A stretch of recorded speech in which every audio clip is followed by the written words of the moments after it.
যখন দুবাইতে যাইতাম তখন গ্যাসের ওষুধ মানে আধা ব্যাগ নিয়ে যাইতাম। এখন ইনশাল্লাহ এনে 13 দিনে খাই নাই, ইনশাল্লাহ আর মনে হয় খাওয়া লাগবো না। আপনার কি অসুবিধা ছিল মুরব্বী? আমি গ্যাসের সমস্যা ছিল, গ্যাসের সমস্যা ছিল। গ্যাসের সমস্যাটা 14 সাল থেকে আমি গ্যাসের ওষুধ খেতেছি, সকাল বিকাল। এখন এখানে ভর্তি হয়েছি আজকে 13 দিন। 13 দিনে এখন পর্যন্ত গ্যাসের ওষুধ খাই নাই। এখন ভালো লাগতেছে? যখন দুবাইতে যাইতাম তখন গ্যাসের ওষুধ মানে আধা ব্যাগ নিয়ে যাইতাম।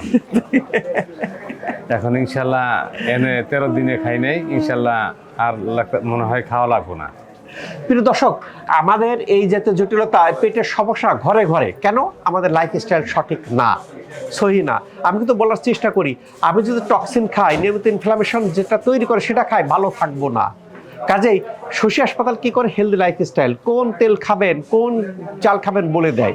এগুলো যারা খাচ্ছেন ভালো থাকতেছেন, আর যারা অলরেডি এফেক্টেড হয়ে পারছেন তারা এরকম ট্রিটমেন্ট নেবেন। ট্রিটমেন্ট নিয়ে আজকে 13 দিন উনি এখন ওষুধ খাওয়া লাগে না, এখন ভালো হয়ে গেছেন।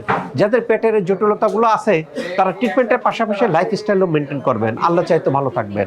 আল্লাহ তাআলা আমাদের সবাইকে ভালো রাখুক এই প্রত্যাশায় আমি ডাক্তার শহীদুল ইসলাম।